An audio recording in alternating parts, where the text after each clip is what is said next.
Students, इसके पहले के लेक्चर सीरीज में हम लोगों ने प्रोग्रेसिव डाइज पढ़ी थी और जिन्हें हम अनुगामी या उत्तरोत्तर डाई कहते हैं।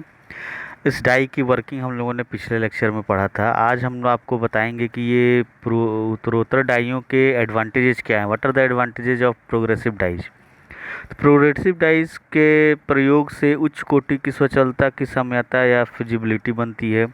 एकल स्टेशन औजारों पर डाइयों के क्रिया समय की तुलना में उत्तरोत्तर डाइयों की क्रिया समय अपेक्षाकृत कम होता है, कम समय लगता है। प्रोग्रेसिव डाई से अगर हमें किसी आकृति को बनाना है कार्यखंड पर तो इसमें कम समय लगता है, क्योंकि प्रोग्रेसिव डाइज में हम दो ऑपरेशन डाई के एक एक जो है हम फीड में दे सकते हैं। सभी संक्रियाएं एक ही औजार पर संपन्न होने के कारण पदार्थ हस्तांतरण की आवश्यकता काफ़ी कम हो जाती है।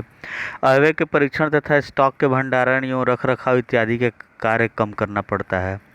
अनेक एकल क्रिया औजारों के प्रयोग की तुलना में अपेक्षाकृत उच्च परिशुद्धता प्राप्त होती है। हाई एक्यूरेसी हमें प्राप्त होती है जब हम प्रोग्रेसिव डाइज से कुछ वर्कपीस बनाते हैं।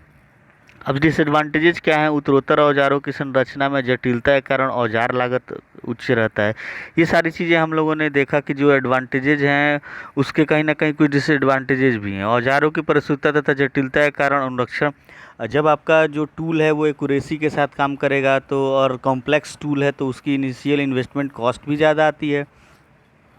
अगर वो कॉम्प्लेक्स टूल है तो उसकी मेंटेनेंस भी हाई होगी, और इसे जो है हाई क्वालिटी प्रेस की ज़रूरत पड़ेगी, और इसे जो है हमें चलाने के लिए हाई क्वालिटी ऑफ वर्कर्स चाहिए, जो स्किल्ड वर्कर्स हैं उनको चाहिए।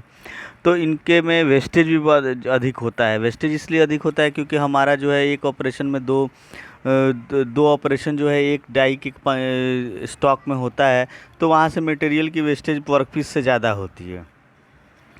उसके बाद हम लोगों ने कंपाउंड डाई का ये डायग्राम देखना है। जो नेक्स्ट टाइप ऑफ डाई है वो कंपाउंड डाई है। कंपाउंड डाई में आप देख रहे हैं कि डायग्राम में एक ब्लैंकिंग डाई है जो लेफ्ट हैंड पे दिख रहा है, और जो राइट हैंड से हमने लिखा है वो छिद्रण पंच है। धातु चादर पर जब ये डाई जो है नीचे की तरफ प्रेशर अप्लाई करती है तो पहले ब्लैंकिंग ऑपरेशन होता है, फिर छिद्रण पंच उस ब्लैंक पे कट करके उसमें वाशर का आकार दे सकता है। धातु चादर पर ये क्या होता है कि ये जो डाई सेट है वो नीचे की ओर आता है। यौगिक डाई ये ऐसी डाई है जिसमें रैम के प्रत्येक आघात में प्रेस के एक स्टेशन पर 2 या 3 संक्रियाएं संपन्न की जा सके। यौगिक डाई बनाने का जो मुख्य उद्देश्य ये है कि हम प्रत्येक आघात में रैम के एक स्टेशन पर 2 या 3 संक्रियाएं कर लें। जो हमारा रिक्वायरमेंट पर डिपेंड करता है कि आपको किस प्रकार की कार्यखंड में हमें आकृति प्रदान करनी है। तो आकृति प्रदान किए जाने के अनुसार हम अपने डाई को निर्मित कर लेते हैं, और उसमें 2 से अधिक संक्रियाओं को हम एक आघात में कर सकते हैं। चित्र में दिखाए गए डाई एक यौगिक डाई है तथा इसका प्रयोग वाशर काटने के लिए किया जाता है। पहले भी हमने आपको बताया कि कंपाउंड डाई का इस्तेमाल हम वाशर बनाने में करते हैं। वाशर क्या होता है कि राउंड शेप का होता है। इन जनरल जो हम सामान्यतः जो वाशर यूज करते हैं वो राउंड शेप का यूज करते हैं। तो राउंड शेप के वाशर को काटने के लिए हम क्या करते हैं, पहले ब्लैंकिंग कर लेते हैं, और ब्लैंकिंग करने के बाद काटा हुआ जो टुकड़ा है वही हमारा जो है यूजफुल होता है, वही प्रयोग में लाया जाता है। तो उसमें प्रयोग में लाए जाने के कारण उस टुकड़े पे फिर से छिद्रण पंच द्वारा बीच में छिद्र कर दिया जाता है, जिससे, और छिद्रण पंच जो है हम as per the standard, as per the requirement of the customer, as per the requirement of the company हम उस छिद्रण पंच को इस्तेमाल में लाते हैं। रैम की प्रत्येक आघात में वाशर काटने में ब्लैंकिंग तथा तीखी भेदन नामक 2 संक्रियाएं डाई पर एक ही स्टैंड पर संपन्न होती। तीखी भेदन भी हम कर सकते हैं। तीखी भेदन का प्रयोग हमें इसलिए करना पड़ता है क्योंकि जो पंचिंग है वो केवल गोल छिद्र काटने में समर्थ होती है, बल्कि जो तीखी भेदन जिसको हम पियर्सिंग कहते हैं, पियर्सिंग जो है वो गोल छिद्र के अलावा और भी अलग तरीके के शेप के छिद्रण करने में समर्थ होती है। इस डाई में एक ब्लैंकिंग डाई तथा एक छिद्रण पंच का रैम के साथ बोल्टों द्वारा आबद्धित किया जाता है, और उसे हम डाई सेट कह देते हैं। अब हम देखेंगे कि जो हमारा यौगिक डाई है और यौगिक डाई के क्या लाभ हैं। तो इन डाइयों पर सभी संक्रियाएं एक ही स्टेशन पर पूर्ण हो जाती हैं, अतः अवयवों में त्रुटियों की आशंका कम हो जाती है।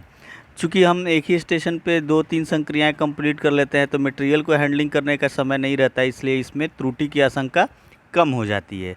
इन डाइयों पर ब्लैंकिंग तथा तीखी भेद दोनों ही प्रकार की संक्रियाएं संपन्न हो सकती हैं। एक ही स्टेशन होने के कारण इन डाइयों पर निरस्त अवयवों की संख्या उत्तरोत्तर डाइयों की तुलना में कम होती है। अत्यधिक पतली पत्ती से तैयार होने वाले अवयव भी इस डाइयों पर दक्षतापूर्वक एवं सुरक्षापूर्वक बनाए जा सकते हैं।